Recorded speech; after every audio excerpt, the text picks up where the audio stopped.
Que le Seigneur notre Dieu bénisse chacun de nous, nous tous qui sommes en ligne. Tikete nkolo nzambe na biso apambola moko na biso ba nyonso toza na nzela na internet. Qu'il bénisse les techniciens. Apambola ba technicien. Qu'il bénisse l'interprète. Apambola molimboli. Et qu'il puisse nous accorder ce qui est meilleur.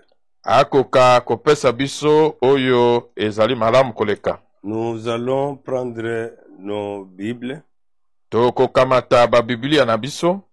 Je serai dans la Bible parole de vie. Nakozala nakobongola oyo ya parole de vie. Du début jusqu'à la fin. Ebandeli kino na suka. Et nous lisons dans Luc chapitre 2. Tokotanga na mokana na Luka ya mibale. Nous prenons le verset 25 au verset 35. Tokozwa molongo ya tukumi bale na mitano kino tukumi sato na mitano. À Jérusalem, il y a un homme appelé Siméon. Na Yerusalem zakina mobali moko na kombo na Simeona. Cet homme est juste et fidèle à Dieu. Mobali oyo azali sembo pe moyenge bene liboso na Nzambe. Et il attend celui qui doit être la force du peuple d'Israël. Azali kozela ye oyo asengeli kozala makasi ya libota na Israele. L'Esprit Saint est avec Siméon. Molimo mosanto azali elongo na Simeona. Et il lui a dit à l'avance, asilaki kolobela ye liboso, tu ne mourras pas avant de voir le Messie du Seigneur Dieu. Okokufa te ya mbwete omona Mesia oyo ya Nzambe. Alors Siméon, poussé par l'Esprit Saint, na bongo Simeona kotindikamaka na molimo santo, va dans le temple. Akei na tempelo. À ce moment-là, na tango wana, les parents de Jésus amenèrent leur enfant pour faire ce que la loi du Seigneur demande pour lui. Boti na Yesu bamemaki mwana na bango pona kosala pona ye oyo mobeko na nkolo esengaki pona ye. Siméon prend l'enfant dans ses bras. Simeona azwi mwana na maboko na ye. Il remercie Dieu en disant, atondi Nzambe kolobaka, maintenant Seigneur, sika wa nkolo, tu peux laisser ton serviteur mourir dans la paix. Okoki kotika mombo na ye akufa na kimia. Comme tu l'as dit. Lokolo lobaki yango. Oui, mes yeux ont vu le salut que tu nous donnes.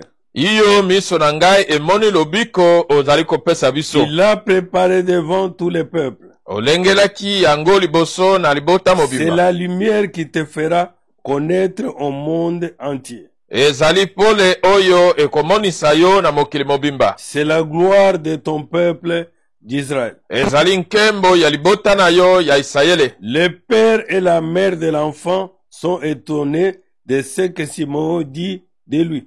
Tata mpe mama ya mwana bazali kokamwa na ntina na oyo Simeona azali koloba pona ye. Simeon le bénit et il dit à Marie, Simeona apamboli ye mpe alobi na Marie ete, la mère de Jésus, mama na Yesu, à cause de ton enfant, na ntina na mwana na yo, beaucoup en Israël vont tomber ou se relever. bato ebele na Israele bakokweya to bakotelema. Il sera un signe de Dieu. Akozala elembo na Nzambe. Mais les gens le rejetteront. Kasi bato bakobwaka ye. Ainsi on connaîtra les pensées cachées dans le cœur de beaucoup de personnes. Na bongo bakoyeba makanisi oyo ebombami kati na mitema na bato ebele. Et toi, Marie, pe yo Maria, la souffrance te transpercera comme une lance. Pasi yango ekotobola yo lokola likonga.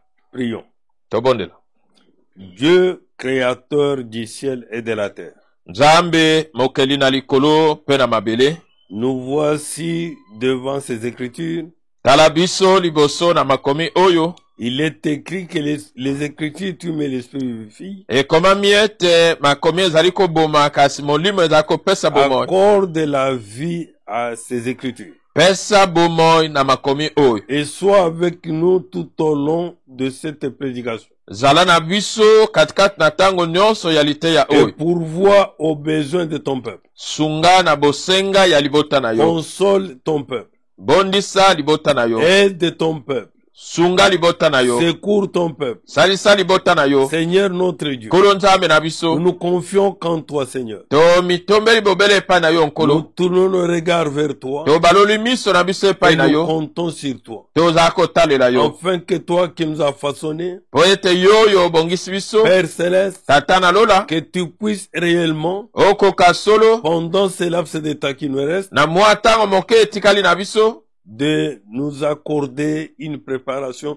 très sérieuse, ya kopesa biso kolengelama oyo elogomani mpenza, puisqu'il n'y a plus rien de bon sur cette terre. po ete eza suna eloko moko te ya malamu na mokili oyo, Notre espérance est tournée vers ton retour. elikya na biso ebaluki na bozongi na yo. Assiste-nous, Seigneur. Sunga biso nkolo, Assiste chacun de nous, Seigneur. sunga moko na moko na biso nkolo, Conduis chacun de nous, Seigneur. ongisa moko na moko na Et biso, bénis ces écritures. pambola makomi Au oyo, nom de notre Seigneur. na kombo na nkolo na et biso, Sauveur, pe mobikisi, Jésus-Christ. Yesu Kristo. Amen. Amen.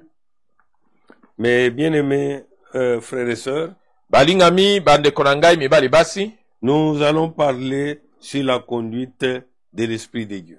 tokoloba na ntina na bokambami ya molimo na nzambe. Voilà notre sujet que nous allons traiter ce matin. Tala moto na litea na biso tokolobela na tongo. Et quand nous rentrons dans les textes où nous venons de lire, Soki tozongi na litangi esika totangi, qu'à Jérusalem, il y avait un homme appelé Simeon. ete na Yerusalem ezalaki na mobali moko na kombo ya Et Simeona. que cet homme était juste et fidèle à Dieu. Mobali oyo azalaki moyengebene sembo epai na nzambe. Et cet homme attendait celui qui doit être la force du peuple d'Israël. Mobali oyo azalaki kozela ye oyo asengelaki kozala makasi ya libota na Israele. Cet homme ne dormait pas et ne parlait pas et ne cherchait pas n'importe quoi. Moto oyo azalaki kolala te, azalaki kolobaloba te, koluka soki nini. Mais cet homme attendait. Kasi moto oyo azalaki kozela, Il était sûr qu'il y a quelqu'un azalaki na mama ete ezali na moto moko qui doit être la force du peuple d'Israël. oyo asengeli kozala makasi ya Et Israele. cet homme qui doit venir, Mobali oyo asengeli et il koya, attendait réellement la venue de cet homme. ete ye azalaki kozela solo boyei ya moto oyo. Et que l'Esprit Saint était avec Simeon. Ete molimo santo azalaki na Simeon. Et l'Esprit Saint l'avait conduit. Molimo santo akambaki ye.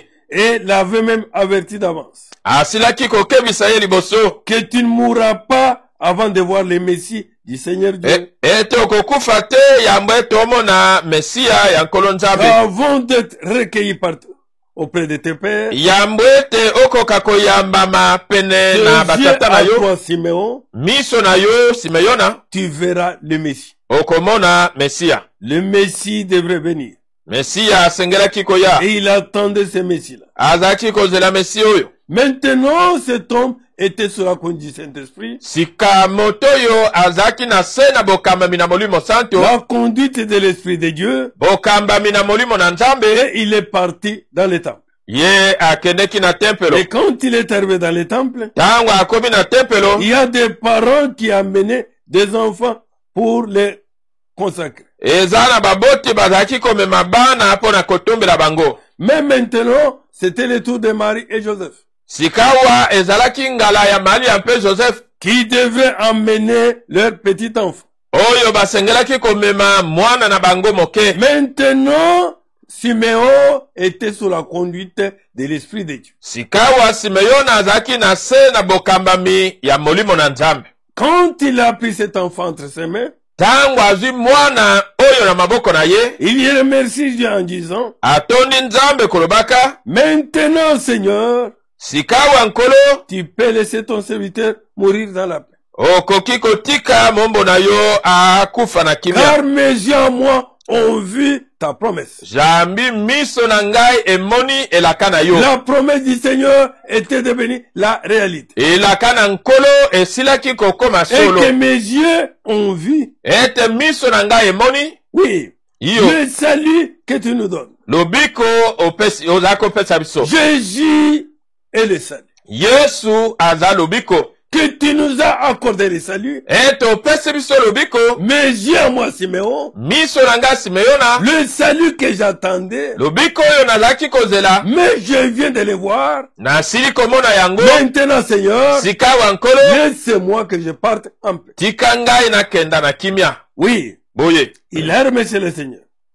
atondaki nkolo Que tu l'as préparé devant tous les peuples. oyo osilaki kobongisa liboso na libota Et nyonso que cet enfant, c'est la lumière. ete mwana oyo azali pole Et cette lumière qui doit luire, pole oyo esengeli et qui kongenga doit te faire connaître au monde entier. mpe oyo esengeli komonisa yo na mokili mobimba Et que c'est la gloire du peuple d'Israël. ete ezali nkembo ya libota na Isirayele. Et Marie et Joseph repassaient ces choses dans leur cœur. Marie mpe Joseph bazalaki kolekisa makambo nyonso na mitema na Marie bango. pouvait se rappeler de ce que l'ange avait parlé. Marie akwaki kokanisa na ntina na oyo mwanzi alobaki. Mais bien, mes frères, Balingami bandeko na ngai quand l'ange parla à Marie, ntango mwanzi alobaki na Maria Siméon n'était pas là. Simeona azalaki wana te. Mais Siméon maintenant, kasi sika wa Simeona il était sous la conduite de l'Esprit de Dieu. azalaki na se na bokambami ya molimo na Quand Nzambe. l'Esprit de Dieu te conduit, Ntango molimo ya Nzambe akambi yo mon frère, ma soeur, ndeko mwasi mobali tu feras des choses conformément à la promesse de Dieu. okosala makambo kokokana na elaka na Tu Nzambe. agiras conformément à la parole de Dieu. okosala kokokana na liloba na Nzambe. C'est pourquoi, Tina wana même dans Romains 8, 14, ata na baloma mwambe zomu na minei il est écrit là-bas, ekomami kuna ceux qui sont conduits par l'Esprit de Dieu boyo bakambami na molimo na sont Nzambe fils de Dieu. bazali bana na Nzambe. Les enfants de Dieu, Bana na Nzambe les élus de Dieu, baponami na Nzambe sont sous la conduite de l'Esprit de Dieu. baza na se na bokambami na molimo na Nzambe. Ils ne font pas ce qu'ils font, comme tout le monde. Bango bakosalaka makambo Ils te lokola ne se bato nyonso, comportent pas comme tout le monde. bakobikaka te lokola bato Ils nyonso, n'agissent pas comme tout le monde. bakosalaka te lokola bato Mais les nyonso, véritables élus de Dieu, kasi baponami oyo ya solo ya ces Nzambe enfants de Dieu baptisés du Saint-Esprit, bana na Nzambe oyo babatami na molimo santo, l'Esprit de Dieu molimo na Nzambe les conduit à tout temps et à tout moment aza kokamba bango na ntango nyonso na afin ngonga nyonso d'accomplir mpo na kokokisa les promesses de Dieu. bilaka na Nzambe. Mes bien-aimés frères, Balinga bandeko na ngai mes bien-aimés sœurs, mibali basi nous prendrons quelques versets, quelques cas bibliques tokozwa mwa bandakisa moko na Biblia pour montrer comment les gens étaient sous la conduite de l'Esprit de Dieu mpo na kotalisa boni bato bazalaki na se na et bokamami na molimo na qu'ils Nzambe agissaient et qu'ils se comportaient comme Dieu veut bazalaki kosala mpe kobika ndenge Nzambe et alingaki l'Esprit de Dieu les conduise. mpe molimo na Nzambe azalaki kokamba bango. Je prends le premier cas dans 1 Samuel 16. nazali kozwa ndakisa ya liboso na Samuel na yambo zomu na motoba. Comment l'Esprit de Dieu avait conduit Samuel ndenge nini molimo na Nzambe akambaki Samuel afin qu'il puisse découvrir po ete akoka kososola celui qui était choisi par Dieu. oyo aponamaki na Nzambe. Oui, Boye au premier verset il est écrit, molongo ya liboso ekomami le Seigneur dit à Samuel, kolo alobaki na Samuel est-ce ete que tu vas plaire Saoul encore longtemps? yo kokoba kolela Saul etango molai. Samuel se plaignait pour Saoul. Samuel azalaki kolelalela mpo na Saul. Saoul qui était devenu désobéissant à la voix de Dieu. Saul oyo akomaki kozanga botosi na makambo na Nzambe, Qui était devenu hautain. oyo akomaki na nzombo Et qui faisait des choses de sa tête. mpe azalaki kosala makambo na ndenge na ye, Que c'est moi qui l'ai rejeté. ete ezali ngai nde nabwakisi ye. Et il ne sera plus roi d'Israël. Ye akozala lisu mokonzi ya Isirayele Que te. toi ne pleure pas Yo, pour Saoul. yo kolela te mpo na Saulu, Ne t'occupe pas de son cas. komitungisama te mpo na makambo na C'est ye. moi qui l'ai rejeté. Ngai nde nabwaki ye. Quand Dieu rejette quelqu'un, Ntango Nzambe abwaki alobaki moto moko ne vous occupez plus de lui. kotala su makambo na ye te. Ne vous occupez plus de sa situation. Komitungisa su te mpo na makambo na ye. N'ayez pas pitié de cet homme. Koyokela moto wana mawa te. Alors Samuel avait pitié et pleurait. Na bongo Samuel azalaki na mawa mpe Mais kolela. lui dit de ne plus le faire. Nzambe alobi na ye kosala Car yango lisusu te. Saoul était rejeté par lui. Po ete Saul abwasamaki na ye. Et il dit maintenant Alobi à sikawa, Samuel, prends de l'huile et va à Bethléem. kamata mafuta mpe kende na Je Bethlehem. t'envoie là-bas, Natindi yo kuna. chez Jessé, chez Zéché, Epai na Jesse. dans Louis II palais Isa. Epai na lui second balobi Isai. Et ici on l'appelle en hébreu Jessé. Na ebele bazako benga ye En Jesse. effet, Aboyi. j'ai choisi parmi ses fils le roi qui me plaît. Ngai nasili kopona katikati ya bana na ye mibali mokonzo ya asepelisi ngai. Le Seigneur lui-même avait choisi le roi qui le plaisait. Kolo ye moko aponaki mokonzo ya azalaki Et kosepelisa ye. c'est lui qui devrait conduire Israël. Yende asengelaki kokamba Isayele. Mais Samuel ne le connaissait pas. Kasi Samuel ayebaki Mais ete. c'est Dieu qui le connaissait. Nzambe nde ayebaki Mais ye. maintenant Samuel Sikawa Samuel était sous la conduite de l'Esprit de Dieu. azalaki na se na bokambami na molimo na Afin que Nzambe. l'Esprit de Dieu Po ete molimo na le Nzambe révèle ekoka celui qui komonisa ye était choisi par Dieu. oyo aponamaki na Nzambe. Samuel demande, Samuel atuni, comment est-ce que je peux faire cela? ndenge nini nakokosala yango? Si je vais à Bethléem, Soki nakei na Betlehem, Saoul va la prendre Saula akoyoka et il va yango me tuer. akoboma ngai. Le Seigneur lui répond, Nkolo alobi na ye, prends avec toi un veau. kamata elongo na yo mwana na ngombe. Tu diras, Okoloba, je vais offrir un sacrifice au Seigneur. na ye kobonzela nkolo mbeka. Invite Jessé Yo kobenga Jesse to à Isai. la cérémonie. Na molulu yango, Je te dirai ce que tu dois faire. na koloba na yo oyo yo sengeli Ce kosala. n'est pas Samuel qui devrait faire ce qu'il veut. Ezali Samuel te asengelaki kosala oyo ye Je alingi. devrais conduire Samuel Nzambe asengelaki kokamba par Samuel son esprit na nzela na molimo na ye. afin que Samuel Na po ete fasse Samuel ce que le Seigneur veut. asala oyo nkolo alingi. Oui, il lui dit, Alobi na ye, je te dirai ce que tu dois faire. na koloba na yo oyo yo kosala. Je te montrerai celui que j'ai choisi. Ngai na kolakisa yo oyo ngai na Toi, poni. Samuel, tu ne le connais pas. Yo Samuel oyebi ye te. Mais mon esprit te conduira. Kasi molimo na ngai kokamba yo. C'est mon esprit qui connaît celui que j'ai choisi. Molimo na ngai nde ayebi oyo ngai na poni. Oui, mes bien-aimés frères, Yo balinga bandeko. mes bien-aimés sœurs, Mibali basi. nous entendons l'enlèvement. Tozali kozela konetola. Nous n'avons jamais été dans ce lieu. Nanu tokoma na esika wana Ce te. n'est que l'Esprit de Dieu Bobele molimo na qui nous Nzambe amènera ndi akomema dans biso ce lieu-là. na esika wana. C'est pourquoi, Tina wana mon frère, ma soeur, de komasi mobali. il est plus important Ezali susu na tina te. d'être baptisé du feu et du Saint-Esprit. Ezali na ntina mingi kobatsama na moto mpe na Afin que molimo l'Esprit santu. du Seigneur Po ete molimo na nkolo puisse nous conduire. akoka kokamba Que biso. nous ne nous conduisons pas selon nos pensées. Biso tomikamba te kokokana na Que nous ne makanisi nous na conduisons biso. pas selon nos réflexions. Tomitambusa te na kolanda mabanzo na biso. Puisque si vous êtes enfant de Dieu, Po ete soki oza mwana na Nzambe, l'Esprit de Dieu doit vous conduire. molimo na Nzambe asengeli kotambusa yo. Oui, Boye, il dit, alobi, je te montrerai celui que j'ai choisi ngai nakolakisa yo oyo ngai naponi, et tu verseras de l'huile sur lui pour le faire roi. pe yo kosopa mafuta liko na ye po na kokomisa ye mokonzi. Samuel fait ce que le Seigneur a dit. Samuel asalaki oyo nkolo alobaki. Quand il arrive à Bethléem, Tango akomi na Bethlehem, les anciens de la ville sont inquiets. bampaka ne ngumba bango bamitungisi. Ils viennent à la rencontre et lui demandent, Baye kokutana na ye pe batuni ye. est-ce que tu viens nous annoncer une bonne nouvelle? Oye kosakwela biso sango malamu. Samuel répond, Samuel ayanoli, oui, yo je viens offrir un sacrifice na ye kobonzela mbeka au Seigneur. epai na nkolo. Rendez-vous pur pour la cérémonie. bomibulisa pona molulu yango. Et venez ensuite avec moi. Pesi maboya elongo na ngai. Samuel dit aussi à Jesse Samuel alobi pe na Isaya. et à ses fils, Pe na bana na ye. rendez-vous pire. Bomi petola. Je vous invite au sacrifice. Na bengi bino boya na mbeka. Quand Jesse et ses fils arrivent, Tango Jesse pe bana na ye baye. Samuel voit Eliab Samuel amoni Eliab. et pense.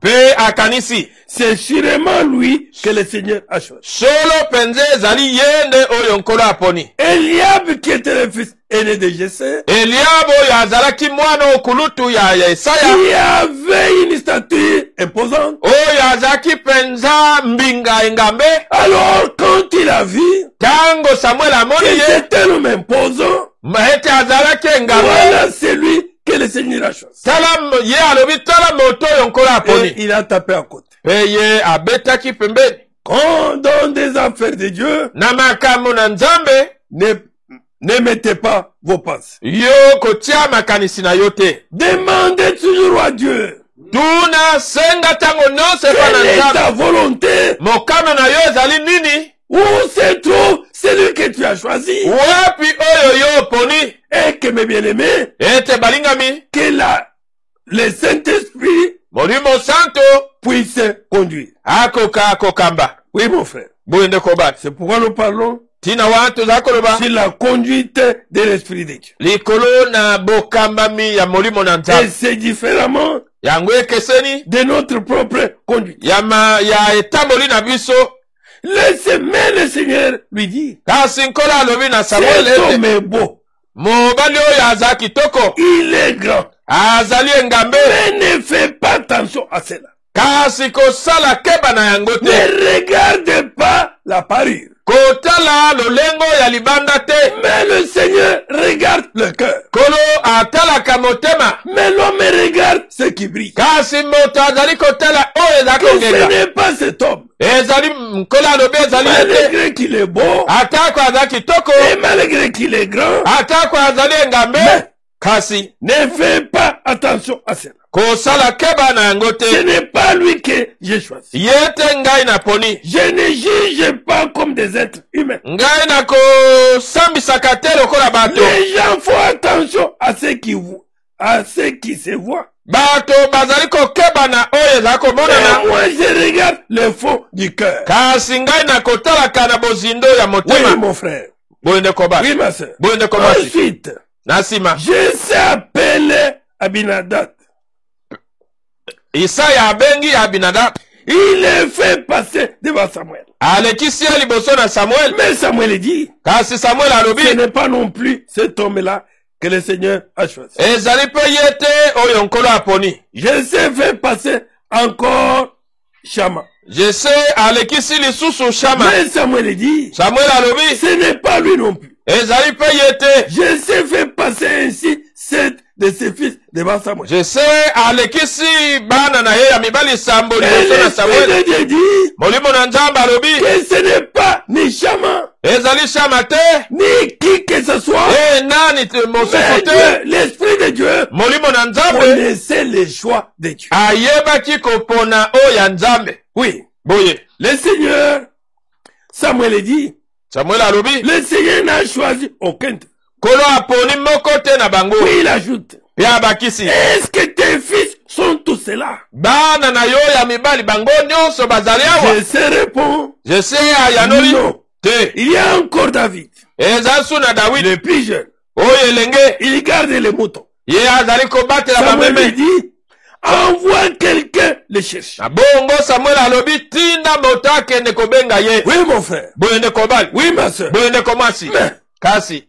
je sais, Jese avec son choix, azaki na kopona oyo ya ye. qui était différent du choix de Dieu. Oyo ekesanaki na kopona oyo ya Et pour Nzambe. connaître le choix de Dieu, Mpona koyeba kopona na nous Nzambe. avons besoin de la conduite de l'Esprit de Dieu. Toza na posa ya bokambami ya molimo na Nzambe. Oui, mon frère. Boyende kobali. L'œuvre appartient à Dieu. Mosala eza ya Nzambe. Et c'est Dieu qui doit doit se choisir nzambe nde asengeli les komipona hommes selon sa volonté. bato kokokana na mokano na Et ye. Dieu ne regardera pas à l'apparence, Nzambe akotana lolenge ya libanda mais te. Dieu regarde au cœur. Nzambe atalaka na motema. Quelqu'un qui a un cœur Moto oyo aza na motema pour prendre les affaires de Dieu mpona kokamata makambo na et les nzambe conduire de la bonne manière. mpe kokamba yango na lolenge malamu. Oui, mon frère. Boyo ndeko bali, Oui, ma soeur. boyo ndeko basi, Il dit, alobi envoie quelqu'un le chercher. otinda moto akende koluka Nous ye. ne commencerons pas les repas du sacrifice Bis- avant son arrivée. Biso tokobanda te kolia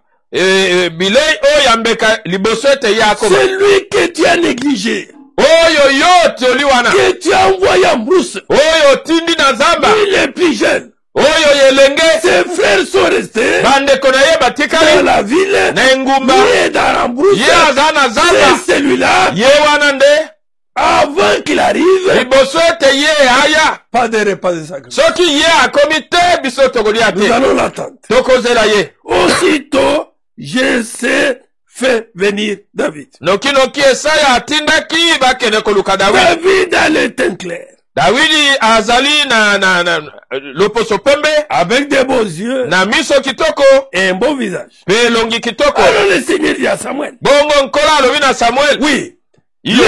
le Seigneur dit à Samuel, Kolo alobi na Samuel. qu'est-ce qu'il dit à Samuel? Nini alobi na Samuel. C'est lui. Ezali ye. Amen. Amen. Les autres l'ont négligé. Bamosusu batioli ye. Son papa l'a négligé. Batioli ye. Il était envoyé en brousse. Atindamaki na Mais zamba. moi, Ngai. j'ai fait de lui roi. Ngai na sali ye mokonzi. Le choix de Dieu Kopona na est nzambe. montré souvent Yango mingi ekesanaka. à notre choix. Na kopona oyo ya biso. Oui, mes frères. Boyo ndeko mbali. Entre parenthèses. Mwa likambo moko C'est comme pembe. les apôtres. Lokola Ils bantoma. avaient choisi Matthias. Bango baponaki Matias. Mais Dieu Kasi avait nzambe. choisi Paul. Ye aponaki Paul. Qui les persécuta à ce moment. Oyo azalaki konyokola bayekoli. Personne ne pouvait faire cas de Paul. Moko te akokaki kotala Paul. Et c'est lui qui l'avait choisi. Ye nde aponaki Et ye. nous allons y arriver. Tokokoma.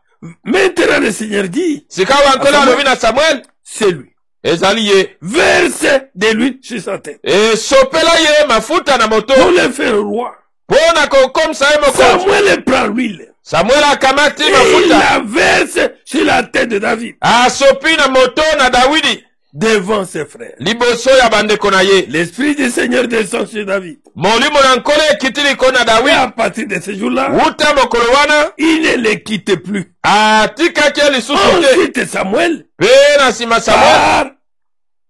part Akei.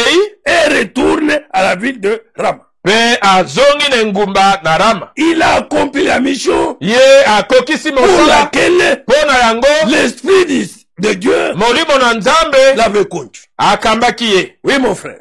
Boyo ndeko mbali. Oui, ma soeur. Boyo ndeko mwasi. Nous devons nous attendre Tosengeli kozela. à la conduite Kotalela De mokambami l'Esprit de Dieu. ya molimo. dans nos affaires, Kati na makambo na dans biso. nos choix, Na kopona na dans biso. ce que nous faisons. Na oyo tozala kosala. Attendons-nous, Tolambela. mon frère, Ndeko mbali. si tu es enfant de Dieu, Soki ozali mwana na nzambe. l'Esprit de Dieu Molimo na nzambe. conduit Akambaka ses enfants. bana na ye. Amen. Amen.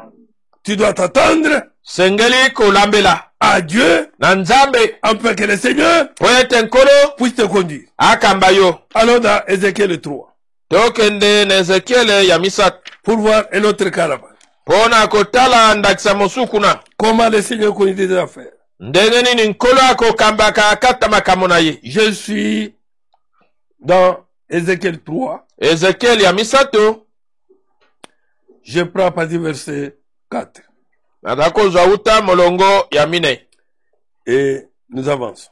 Pe tokokende liboso. Celui qui parle me dit, Oyo aza koloba alobi na ngai ete. toi l'homme, Yo mwana na moto. va vers les Israélites Kende epai na bato na Israele. et répète-leur ce que je vais te dire. Pe lozongela bango oyo nga na koloba na yo. C'est le Seigneur qui parla à Ézéchiel. Ezali nkolo nde alobaki epai na Ezekiel. Et tu dois aller vers les Israélites. Osengeli kokende epai na bana na Et Israele. tu vas leur dire okoloba na bango pas ta pensée à toi, makanisi oyo ya yo mais te ce que je te dis. oyo ngai nakoloba na yo. Oui, Boye, je ne t'envoie pas vers un peuple qui parle une langue étrangère, nazali difficile à comprendre. nakozala kotinda yo te epai na liboto oyo ezala koloba monoko bapaya oyo ezali makasi mpo na kososola. Je t'envoie vers le peuple d'Israël. Natindi yo epai na libota na Si je Israël. t'envoie vers le peuple nombreux qui parle une langue étrangère difficile à comprendre, Nazali te kotinda yo epai na ebele na bato oyo bazala koloba minoko na bapaya oyo pesi mpo na kososola. et qui est obscur pour toi, Oyo eza bolili mpo na yo, il t'écouterait. bango mbele bayoki yo. Oui, que ce peuple-là t'écouterait. Ete mbele libota Mais wana les yoki yo. Israélites, Kasi bato na Israele bango ne voudront pas t'écouter. bakolinga te koyoka yo. Parce qu'ils ne veulent pas m'écouter. Po ete balingi koyoka ngai te. Oui, ils ont tous la tête dure. Iyo bazali na moto makasi. Et leur cœur est ferme. Pe motema na bango ezali ya kokangama. Nous sautons. Nous sautons. Toza kopimbwa. Et nous allons au verset 14. Molongo ya zomi na mine. Ou prenons pas de verset 12. Alors, l'Esprit de Dieu me soulève de terre. Bongo molimo na nzambe atomoli ngai wuta na mabele. Puisqu'il devrait maintenant partir, Po ete asengelaki kokende. mon frère, ma soeur, De komasi il mobali. ne va pas là où il veut. Azali kokende te esika alingi. Il doit aller là où le Saint-Esprit doit le conduire. Asengeli kokende siko molimo santo azali Il kokamba dit que l'Esprit de Dieu me soulève de terre. alobi ete molimo na nzambe atomoli ngai wuta na Et mabele. j'entends derrière moi ce grand cri. Nayoki nsima na ngai makelele makasi oyo. Chantons la louange du Seigneur là où il montre sa gloire. Nazali koyoka masanzoli na nkolo esika azali kotalisa nkembo na ye. Les ailes des êtres vivants se heurtent les unes aux autres. Mapapu ya bikelamu na bomoi ezali kotutana bamoko na mosusu. J'entends le bruit qu'elles font en même temps que le bruit des roues. Nazali koyoka makelele oyo ezali kosala lokola ya bapine. Cela fait un bruit terrible. Yango ezali kosala makelele moko ya somo. L'esprit qui m'a soulevé de terre m'emporte. Molimo oyo alongoli ngai na mabele amemi ngai. Oui, mon frère. Boyene kobai. Il ne pouvait pas aller là où il veut. Akwati kokende te esika ye alingi. Laissez la conduite de l'Esprit de Dieu qu'il devrait suivre. Kasi eza bokamami ya molimo na nzambe nde ye asengeli Et kolanda. que l'Esprit qu'il avait soulevé de terre, Ete molimo oyo alongolaki na mabele. qui était l'Esprit de Dieu, Oyo ezalaki molimo na c'est nzambe. le même Esprit maintenant qui l'emporte. Kaka molimo oyo ezalaki komema ye. Il est sous la conduite de cet Esprit. Aza na se na bokamami ya molimo oyo. Il n'est pas sous sa propre conduite, Aza na se na bokamami na ye moko mais te. sous la conduite de l'Esprit. Kasi na se na bokamami ya molimo na Le nzambe. Seigneur me fait sentir durement sa puissance. Nkolo ayokisi ngai nguya na ye makasi mpenza. Et je m'en vais. Pe ngai nakei. Le cœur triste Motema na mawa. et troublé. Pe na mitungisi. Oui, Boye. mon frère, Dekobali. quand l'Esprit conduit, Tango molimo akambi. il peut te conduire dans un milieu désert. Akoko kamba yo na lisobe. Il peut te conduire de n'importe où. Akoko kamba yo esika nyonso. Mais soumets-toi à la conduite de l'Esprit de Dieu. Kasi yo misokisa na bokambami ya molimo na Ne fais nzambe. pas ton choix à toi. Kosala kopona oya yo Ne moko te. t'oppose pas à la conduite. Kotelemela bokambami te. J'arrive à Tel Abib, Na komi na Tel Abib. auprès des exilés qui habitent au bord du fleuve Kébar. Epai na boyo bakimaki mboko baza kofanda pene na ebale oyo ya Keba. L'Esprit de Dieu les conduisait les exils. Molimo na nzambe amemi ye epai na Mais boyo je bakika mboko. suis resté 7 jours avec eux, Pe natikalaki mikolo sambo elongo na bango. complètement bouleversé. Penza natungisawaki penza. Après ces 7 jours, Sima na mikolo sambo le oyo. Seigneur m'a adressé sa parole. Kolo apasi nga liloba na ye. Il m'a dit, Alobi na ngai. tu n'es qu'un homme. oza bobele moto Mais j'ai fait de toi un guetteur. kasi ngai naza kosalela yo sinzili La sentinelle. sinzili Pour le peuple d'Israël. mpo na libota na Tu Isirayele écouteras mes paroles et tu avertiras les Israélites. yo okoyoka maloba na ngai mpe okokebisa Isirayele Il kuta na est ngai arrivé là où l'esprit l'avait emporté, akomi esika molimo amemaki ye sous la conduite de l'esprit de Dieu. na se na bokamami ya Il molimo na n'a nzambe pas fait son propre choix aponaki kopona na ye pour moko te aller vers le peuple qui était en bonne santé, qui avait des biens matériels. kokende epai na liboto bazalaki na bokongo na nzoto to bazalaki na Il bozwi n'a pas été conduit vers les hommes avec des renommées. akendaki te epai akamamaki te epai na bato na Mais la lokumu conduite de l'esprit de Dieu kasi bokamami ya molimo na était nzambe qu'il aille vers les exilés. ezalaki ete amemama epai na boyo bakimaki mboka Oui, mon frère. boye bandeko Les gens là, des exilés, bato oyo bapaya oyo baza na mboka pratiquement, ils mopaya sont démunis. bango bazali mpenza Ils bakelela n'ont pas quelque chose de meilleur. baza na eloko moko ya malamu Des te fois, ils ne mangent même pas bien. ta mosu bazali kolia malamu Et te c'est devant ce peuple nde eza liboso na libota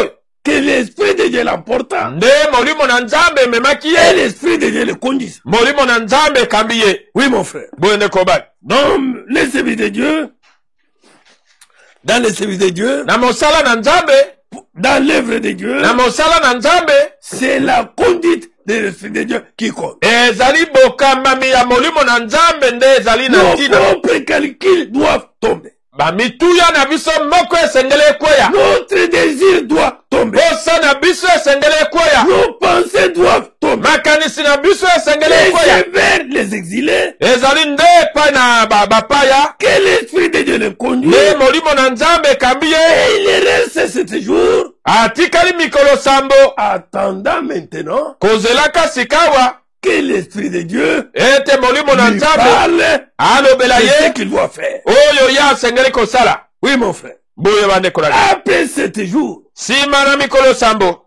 il est resté pendant 7 jours atikalaki mikolo sambo avec tous ces exilés, na bato nyonso oyo bakimaki mboka na bango attendant maintenant la conduite du Seigneur, kozelaka sikawa bokamami na nkolo l'ordre divin motindo na nzambe de ce qu'il doit faire. ya oyo ye asengeli Et kosala après, mpe nsima le Seigneur m'adressa sa parole. nkolo apesi ngai liloba na ye Il m'a dit, alobi na ngai tu n'es qu'un homme. oza bobele moto Oui, boye si j'ai des faiblesses, soki naza bolembu mais kasi moi je te parle ngai naza kolobela yo et toi, yo tu prends mes paroles, kamata maloba na tu les ngai répètes ozongeli yango devant ce peuple. liboso na libota oyo Oui, boye il dit, alobi tu n'es qu'un homme, oza bobele moto mais j'ai fait de toi un guetteur, kasi ngai nazali kosala yo sinzili une sentinelle. sinzili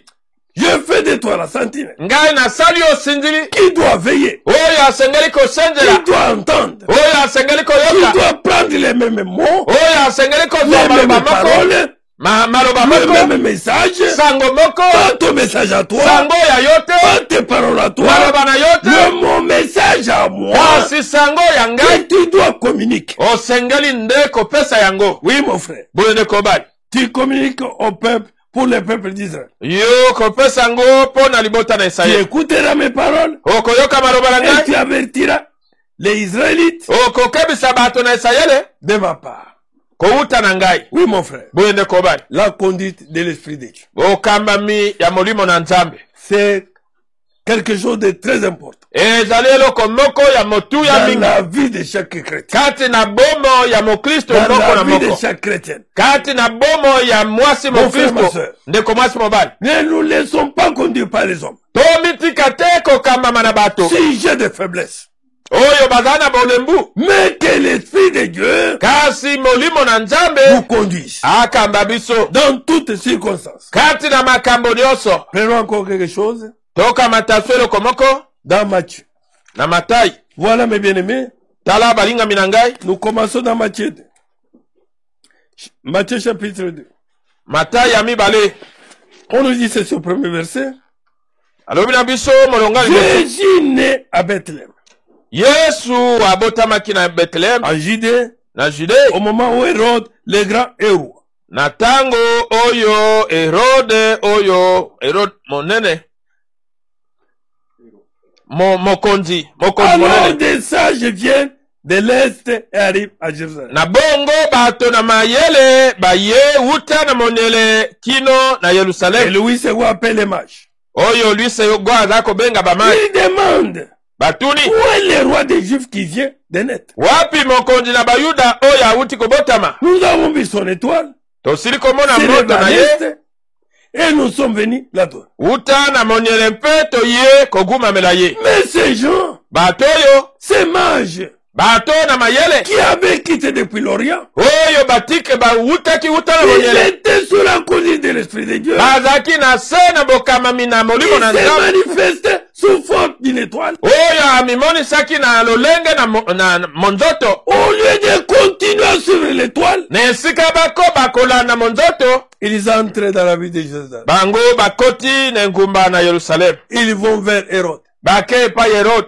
pour demander mpo na kotuna aux habitants de Jérusalem na bafandi na Yerusalem où est le roi des Juifs qui est né. wapi mokonzi na bayuda oyo abotami Non, ça c'est une erreur. wana eza libunga Où est le roi des Juifs qui vient de naître? wapi mokonzi na bayuda oyo awuti kobotama Nous avons vu son étoile s'élever à l'est. tomonaki monzoto na ye kobima wuta na Et monyele continue à suivre l'étoile. bokoba kolanda Continue à monzoto suivre la conduite de l'Esprit de Dieu. bokoba kolanda bokamami ya Et molimo na ils nzambe vont vers les hommes sikawa bake epa na pour bato leur demander mpo na kotuna bango où est ce roi. mokonzi wana azali wapi Mes bien-aimés frères, balinga bandeko na ngai la révélation emoniseli est individuelle. ezali ya moto na C'est moto pourquoi, tina wana si l'Esprit de Dieu te révèle quelque chose, soki molimo na nzambe amonisi yo eloko moko si la conduite de l'Esprit de Dieu, landa bokambami ya molimo na ne te nzambe fie pas aux hommes, mpe komipasa epa na bato te Non. kasi place ta confiance tya elikya na yo à Dieu epai na qui nzambe donne oyo apesaka son esprit. molimo na ye Quand le roi Hérode apprend cela, ntango mokonzi Herode ayoki yango il est troublé. ye akoti na mobulu Comment est notre roi? ndenge nini mokonzi mosusu Pendant que moi je suis roi, na ntango ngai naza mokonzi et tous les habitants de Jérusalem aussi étaient troublés. mpe bafandi nyonso na Yerusaleme bango mpe bakotaki na Le mobulu roi réunit tous les chefs des prêtres de son peuple avec les maîtres de la loi.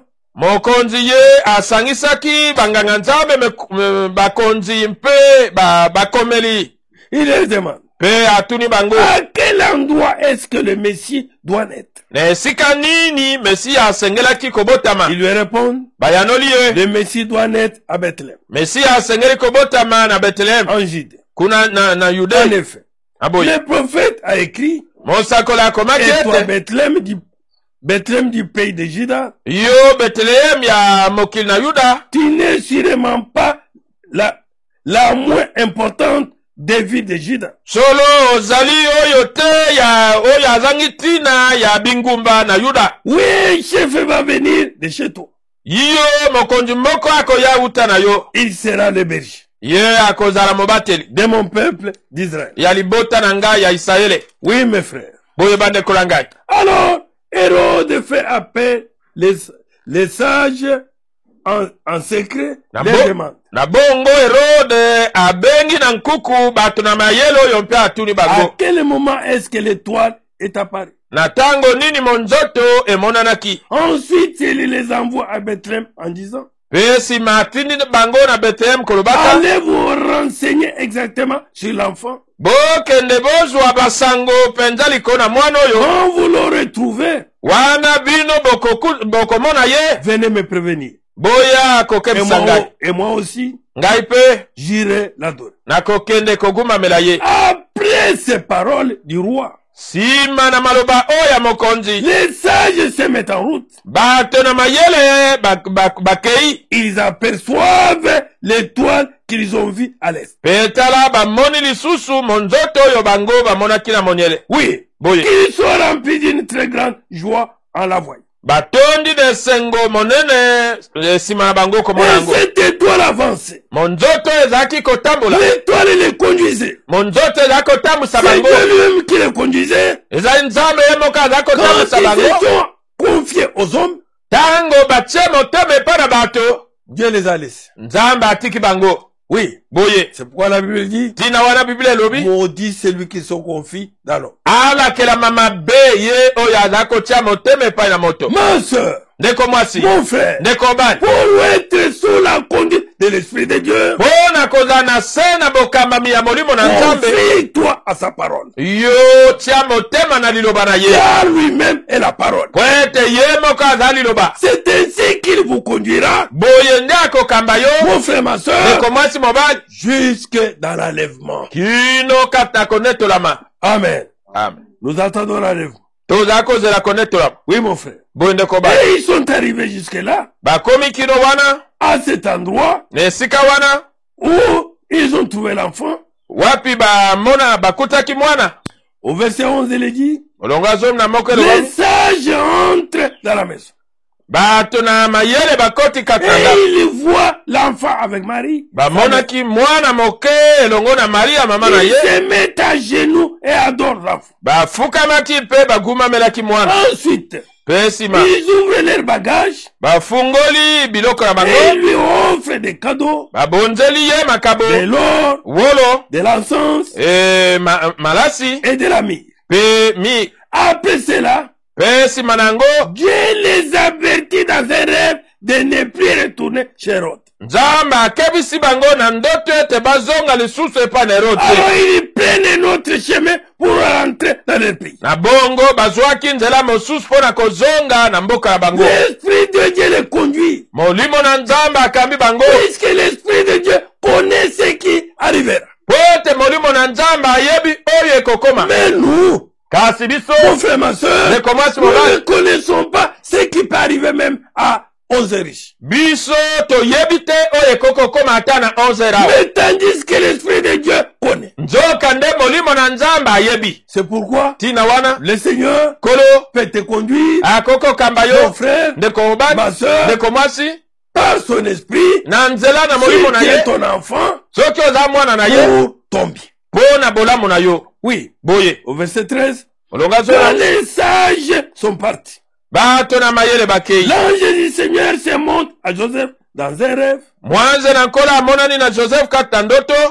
L'ange lui dit, Mwanze alobi na ye lève-toi, telema prends avec toi l'enfant et sa mère, kamata na elongo na yo mwana moke mpe pars mama na ye vite pour l'Égypte, okima mpo na Ejipito. reste là, Tikala kuna je te dirai quand tu dois revenir. na koloba na yo tango nini osengeli kozonga. En effet, Na boye Hérode va chercher l'enfant pour le faire mourir. Herode akoluka mwana mpo na koboma ye. Hérode cherchait maintenant à faire mourir le Seigneur. Herode aza koluka sika wa kobomisa nkolo. Et pourtant cet enfant, c'était le Messie Nzoka nde mwana oyo azalaki qui mesia était venu dans le monde oyo ayaki kata et mokili qui devrait accomplir sa mission. mpe asengelaki kokokisa Et le etinda na ye. Seigneur devrait prendre soin de cet enfant. Kolo asengelaki kozwa mokumba ya mwana oyo. C'est pourquoi mon frère, Tina wana ndeko ne bali perds pas courage ma soeur. kobungisa mpiko te ndeko mwasi. Si Dieu t'a donné une mission, Soki nzambe apesaki oyo etinda moko et je sais que chacun de nous, ayebi ete moko na moko na Dieu l'a biso envoyé pour un but. nzambe atindi ye mpo na ntina moko. Quand cette mission n'est pas accomplie, Tango etinda wana ekokisami nano te, personne ne peut ôter ta vie. moto moko te akokolongola bomoi na Le yo. Seigneur prendra soin de toi. Kolo akozwa tango nyonso mokumba na yo. Mais dans le feu, Ata kati na le moto Seigneur te sauvera. kolo akobikisa yo. Même dans l'eau la plus profonde, Ata na mai oyo ya bozindo l'eau te koleka vomira. mai ekosanza yo. Pourquoi? Mpo na nini? Puisque la mission pour laquelle Po ete etinda mpo na le yango Seigneur t'a envoyé, kolo atindaki yo il n'a pas encore achevé. nano osilisi yango te. Oui, Boye l'Esprit du Seigneur conduit Joseph. molimo na nkolo akambi Joseph. de prendre l'enfant de partir en Égypte. akamata mwana akende na ye na Ejipito. Puisque Hérode cherchera à le tuer. Po ete Herode aza koluka koboma ye. Et quand les mages ne sont plus rentrés, Tango bato na mayele bazongaki lisusu te. l'Esprit de Dieu les a conduits autrement. Molimo na Nzambe akambi bango ndenge Ils mosusu. n'ont pas voulu faire la volonté du roi Hérode. Balingaki te kosala mokano ya mokonzi Herode. Quand l'Esprit de Dieu nous conduit, Tango molimo na Nzambe akambi biso. faisons plus attention Tosala keba. et soyons attentifs Toza na et bokeba. accomplissons Pe tosala. ce que Dieu veut. Tokokisa oyo Nzambe alingi. Et après, Pe sima. ils sont venus, ils ont tué tous les enfants presque de cet âge-là. Baye babomi bana nyonso penza ya mibu wana. Mais le Seigneur Kasi nkolo n'était plus là. azaki su wana te. Il était en Égypte. Azaki na Ejipito. Jusqu'au moment qu'Hérode était mort. Kino na tango Herode Il akufaki. était maintenant rentré en Israël. Azongaki sikawa na Israele. Voilà aussi un autre cas le plus frappant. Tala- Le Seigneur Jésus lui-même. Ndakisa mosusu oyo penza ya ezako beta ya nkolo Dans ye moko. Matthieu chapitre 4, Na Matai mine. nous prenons seulement le premier verset. Molongo ya liboso. Alors l'Esprit de Dieu conduit Jésus dans le désert. Na bongo molimo na Nzambe akambaki Yesu kata lisobe. Pour que l'Esprit du mal le tente. Po ete molimo mabe akoka komeka ye. Même la tentation du Seigneur Jésus, Ata komekama ya nkolo Yesu. c'est l'Esprit de Dieu qui l'avait conduit. Eza molimo na Nzambe nde akambaki Mon ye. frère, ma soeur, Ndeko mwasi mobali. même si tu es dans des épreuves, Ata soki oza kata dans des mimekano. difficultés, Kati na mon pasi. frère, ma soeur, Ndeko mwasi mobali. si tu es son enfant, Soki ozali mwana na ye. ce qui t'arrive, Oyo eza kokomela yo. c'est Dieu qui conduit. Ezali Nzambe nde aza kokamba. Et l'assurance, Zala na mama. et la paix, Zala na kimia. et fais confiance Tiela ye motema. au Seigneur. Tia motema epa na Et nkolo. rien Eloko moko te. ne te séparera Ekokabola de yo. l'amour de Dieu manifeste. Na bolingo na Nzambe oyo emonisami. Lui-même, le Seigneur. Ye moko nkolo. L'Esprit de Dieu le conduit. Molimo na Nzambe akambi ye. D'aller dans le désert. Ete akende na lisobe. Afin qu'il soit tenté Po ete kuna ye amekama. par Satan. Na satana. Mes frères, ma soeur, Ndeko mwasi. mon frère. Ndeko bali. Et si les bois verts Soki ye nzete ya mobeso. pouvaient passer par une telle étape, Akokaki kolekana na makambo ya à boye. combien plus forte raison, Boni koleka. nous qui sommes les bois secs, Biso banzete akokauka. que le Seigneur nous aide Kolo asunga biso. pour le reste de nos jours sur la terre. Pona mikolo etikali ya biso na se na mokili Que oyo. nous ne puissions plus faire ce que nous voulons. Tosala lisusu te oyo biso tolingi. Que nous puissions nous abandonner à l'Esprit de Dieu. Tokoka komitika na molimo na Nzambe. Afin que l'Esprit de Dieu Po ete molimo na Nzambe puisse réellement akoka solo nous conduire. kokamba biso. Oui, mon frère. Boye ndeko bali. Regardez le cas ici de l'homme appelé Paul. Totala ndakisa ya mobali oyo abengami Paul. Quand nous voyons dans Acte 9. Soki totali na misala libwa. Oui, mon frère. Boye ndeko bali. Saoul, appelé Paul, Saulo oyo abengamaki Polo. il partait pour menacer, détruire les chrétiens Azalaki kokende pona kobangisa koboma bakristo. qui vivaient à Damas. Oyo bazalaki kobika na Damaseke. Pendant qu'il était sur la route, Wana ya azalaki na nzela. l'Esprit de... Donc, le Seigneur se manifesta Kolo amimonisaki. et il était tombé par terre. Ye akoyaki na se. Mais cet homme Asi mobali ne oyo voyait plus. azalaki su komona Nous te. lisons à partir de 8 pour gagner. Totanga uta na mwambe pona kowela ngonga. Saoul se relève. Saulo atelemaki. Pendant qu'il ne voyait même plus. Wana azalaki su komona te. Il a les yeux ouverts. Aza na miso Mais il est akofungwama. aveugle. Kasi aza komona te. On les prend par la main pour les conduire à Damas. Basimbi ye na loboko pona komema ye na Et Damaseke. pendant 3 jours, Na mikolo misatu. il reste aveugle. Atikali ya kokufa Il ne miso. mange rien Aza kolia eloko et ne te. boit rien. Aza komela eloko te. À Damas, Na Damaseke. il y a un disciple appelé Ananias. Ezaki na moyekoli moko na kombo ya Ananias. Le Seigneur se montre à lui et lui dit, Kolo amimonisi epa na ye pe alobi na ye. Ananias. Ananias. Ananias répond, Ananias ayanoli. Oui, Seigneur. Iyo nkolo. Mais voici. Ngaye. Le Seigneur lui dit, Kolo alobi na ye. va tout de suite dans la rue droite. Kende na lombango na balabala oyo babengi droite.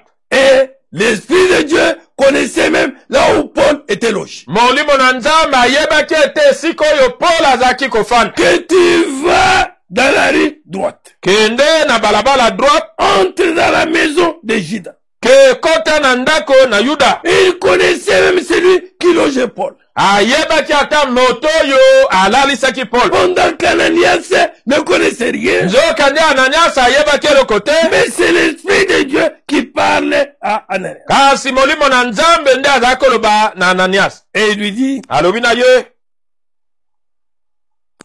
demande un certain Saoul de Tars. tuna moto moko kombo na ye Saulo ya Tars. Pendant ce temps, Saoul prie.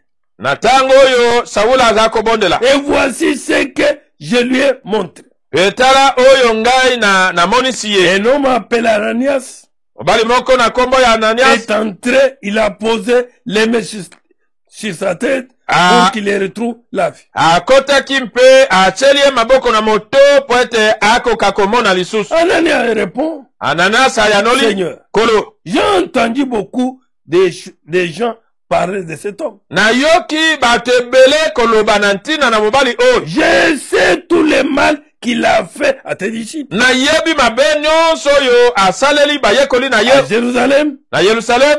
Et les chefs des prêtres lui ont donné le pouvoir d'arrêter ici également tous ceux qui font appel à ton nom. Pe banganga nzambe minene bapesi ye bokonzi ya kokanga awa baye nyonso bazali kobelela kombo na yo. Mais Ananias voulait s'opposer à la conduite de l'Esprit de Dieu. Ananias alingi kotelemela bokambami ya molimo. Pour dire que cet homme, c'était méchant. Pona koloba ete moto wana azali moto mabe. C'était mauvais. Aza moto mabe. Qui maltraitait les chrétiens. Oyo azali konyokola Tous bakristo. ceux qui prient à ton nom. Bao nyonso bazali Il kobolela na les kombo na fait yo. fouetter. Azali Il kobetisa les bango. fait arrêter. Azali kokangisa bango. C'était méchant. Aza moto mabe. Mais le Seigneur dit à Ananias, Kasi nkolo alobi na Anania ete va trouver cet homme. kende kokutana na mobali oyo. Je l'ai choisi. Naponi ye. Et je vais me servir de lui. Ngai nakosalela ye. C'est un instrument que j'ai choisi. Azali esalelo oyo ngai naponi. Vas-y, Kende. accepte ce que moi j'ai dit. Ndima oyo ngai nalobi. Ce n'est pas nous qui devrons conduire Dieu. Biso te tosengeli kotambusa C'est nzambe. Dieu qui doit nous conduire. Nzambe nde asengeli kotambusa biso. Et il dit Alobi. à cet homme, il fera connaître mon nom au peuple étranger. Ye akoyebisa to akopanza kombo na ngai na mabota oyo ya bapaya. Qui va le faire connaître mon nom? Ete ye akopanza kombo na ngai Au roi na bakonzi et aussi au peuple. pe na mabota. Je lui montrerai moi-même tout ce qu'il doit souffrir à cause de moi. Ngai nakotalisa ye ngai moko oyo ye asengeli konyokoma mpo na kombo na ngai. Ananias part et arrive dans la maison. Anania akei mpe akomi na ndako. Il pose les mains sur la tête de Saoul en lui disant, Atie maboko na moto na Saulo mpe alobi na ye. Saoul mon frère, Saulo ndeko na ngai. c'est le Seigneur qui m'envoie. Kolo nde atindi ngai. C'est Jésus qui s'est montré à toi sur la route où tu marches. Ezali Yesu oyo amimonisaki epai na yo na nzela oyo ozalaki kotambola. Il m'envoie pour que tu retrouves la vie Atindi ngai po ete miso na yo emona lisusu. et que tu sois rempli de l'Esprit Saint. Pe yo otondisama na molimo santo. À ce moment-là, Na ngonga des wa. sortes d'écailles tombent des yeux de Saoul Lolenge moko ya baposo ebimi epai na miso na et Saulo. il retrouve la vie. Pe ye amoni. Il s'élève, Atelemi. il est baptisé, Azwi libatisi. puis il mange Pe alie. et il reprend de force. Pe azwi lisusu makasi. Mon frère, Ndeko na ngai mobali. la conduite de l'Esprit de Dieu, Bokambami ya molimo na nzambe. des fois est contraire à ce que nous pensons. Tango mosusu ezalaka kokesana na La oyo biso pensée tozali kokasi. d'Anania Makanisi ya Anania n'était pas la volonté de Dieu, Et dans ce cas-là, ezalaki mokano na nzambe te kati na likambo wana. et Dieu dit à Anania, Nzambe alobi na Anania, vas-y. kende. C'est l'instrument que j'ai choisi. Ezali esalelo oyo ngai na poni. Oui, mon frère. Boye ndeko mobali. Oui, ma soeur. Boye ndeko C'est mwasi. pourquoi, Tina wana, mon frère, ndeko yanga mobali. même quelqu'un t'a fait du mal. Ata soki moto asali yo mabe. Tu avais même une pensée négative. Ozalaki na likanisi mabe. Mais, Kasi. s'il y a quelque chose à faire pour lui, Soki ezali na eloko moko ya kosala mpo na ye, demande toujours la conduite de Dieu. senga tango nyonso bokambami ya Nzambe. Que le Seigneur puisse te conduire. Kolo akamba yo. Que le Seigneur puisse agir. Kolo akoka kosala. Et beaucoup de cas aujourd'hui, Makambo ebele lelo. nous avons beaucoup d'échecs dans nos vies. Tozali kokwea na makambo ebele na Pourquoi? bomoi na biso mpo na nini? Nous ne cherchons pas la conduite de l'Esprit de Dieu. Tozali koluka te bokambami ya molimo na Nzambe. Des fois, nous agissons selon l'envie. Tango mosusu tozali kosala na bilulela. Des fois, nous agissons selon l'orgueil. Tango mosusu tozali kosalela mpo na lolendo. Des fois, nous agissons pour nous faire voir que nous sommes quelque chose. Tango mosusu tozali kosala mpo na komitalisa ete C'est tozali eloko pourquoi il y a moko. beaucoup d'échecs dans nos vies. Tina wana ezali na kokwea mingi na C'est bomoi na pourquoi biso. rien n'avance dans nos vies. Tina wana ezali na kokwea na Pourquoi? bomoi na biso mpo na nini? Mais bien aimés, Balingami.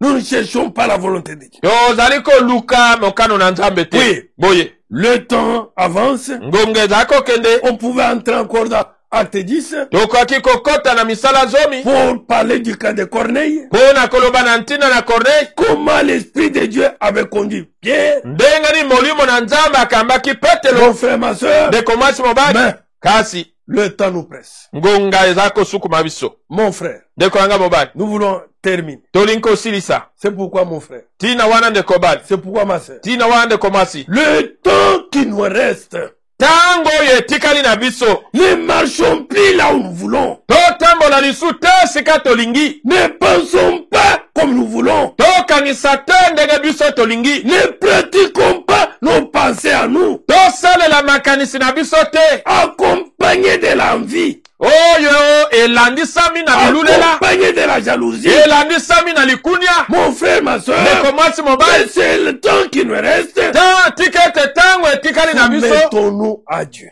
Tomisokise pa na À Nzambe. tout moment, Na ngonga nyonso. dans tout ce que nous puissions Na faire, nyonso tolingi kosala. demandons la conduite de Dieu. Tosenga bokambami ya Nzambe. Seigneur, Kolo, nous sommes tes enfants, toza bana na yo. nous sommes tes fils et tes filles, Toza bana na yo mibali mais nous basi. voulons maintenant Tolingi sikawa. que toi seul, Yo moko. que ton esprit Molimo na yo. nous conduise Akamba biso. dans ce que nous voulons faire. Na oyo tolingi kosala. Et présentons nos projets à Dieu, Totalisa miango na biso epa na Nzambe. présentons nos vœux à Dieu, Totalisa bamposa na biso et epa na Nzambe. attendons-nous à sa conduite. Mpe tozela bokambami na Et ye. quand l'Esprit de Dieu nous conduit, Wana molimo na Nzambe akambi biso. c'est la réussite. Wana ekozala elonga. Que le Seigneur vous bénisse. Kolo apambola bino. Oui, mon frère. Boye ndeko mobali. Oui, ma soeur. Boye ndeko Si mwasi. autrefois, Soki nous mbaleleki. sommes conduits nous-mêmes, Tomitambwisaki biso moko. nous avons fait confiance aux hommes, Totielaki bato motema. mais c'est temps qu'il me reste Kasi tango etikali na biso. que l'Esprit de Dieu nous conduise. Tikete molimo na Nzambe akamba biso. Comme nous chantons souvent, Loka toyembaka mingi. conduis-moi, Seigneur. Oh Jésus, conduis-moi. Conduis-moi, Seigneur. Oh Jésus, conduis-moi. Jésus, conduis-moi. Chaque jour, chaque nuit, par la force du Saint-Esprit, conduis-moi. Oh Jésus, conduis-moi. Jésus, conduis-moi. Chaque Jour, chaque nuit, par la force du Saint-Esprit, conduis-moi. Oh Jésus, conduis-moi. Dieu Tout-Puissant, Créateur du ciel et de la terre. Nzambe na nguya nyonso mokeli na likolo mpe na mabele. Nous voici à ce moment devant toi, Père. Tala biso na ngonga o liboso na yo tata. Où nous nous soumettons à toi, Seigneur. Wapi tozala komi sokisa epai na yo nkolo. Nous ne voulons plus faire ce que nous voulons. Tolingi lisu te kosala oyo biso Nous tolingi. voulons que le reste de notre vie, Tolingi ete tango etikali ya bomoi na biso. que nous soyons sous la conduite de l'Esprit de Dieu. Toza na se na bokamami ya molimo na Que ça Nzambe. soit la nuit, Eza na butu. que ça soit les jours, Eza na mokolo. que l'Esprit de Dieu Ete molimo na Nzambe. puisse nous conduire. Akoka kokamba biso. Dieu de gloire, Nzambe na nkembo. Dieu de paix et de miséricorde, Nzambe na kimia na bosawa. viens à notre aide, Père Céleste. Yaka na lisungi na biso tata na Viens à lola. notre secours, oh Dieu. Yaka kosalisa biso Nzambe. Depuis nous de nos pensées, Longola biso na makanisi na biso. depuis nous de nos envies, Longola biso na bilulela na biso. Père Céleste, Tata na lola. dans chaque occasion, Na libaku nyonso. dans nos voyages, mon bien-aimé, Na mibembo na biso. dans nos marches, Seigneur, Metomboli na biso. dans tout ce que nous puissions Na faire, nyonso tokokosala. même dans nos études, Ata na bakelasi na même dans biso. nos mariages, Ata na mabala na Père biso. Céleste, Tata na lola. même dans le travail, Ata na mosala. oh Dieu, Oh Nzambe. que l'Esprit de Dieu Ete molimo na Nzambe. puisse nous conduire. Akoka kokamba biso. Prends-nous totalement en charge. Kamata biso mobimba na mokumba. Efface tout ce qui est de nous.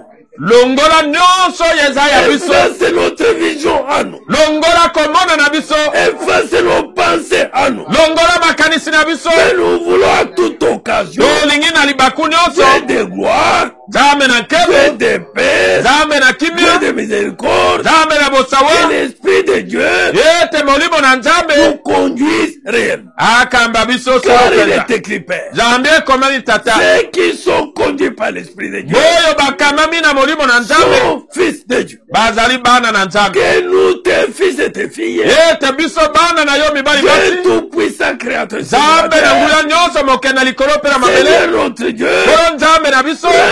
mais notre conduite, Zwa na maboko bokamami na et biso. que Père Céleste, Ete tata na à lola. chaque instant de notre vie, Na tango nyonso ya bomoi na biso.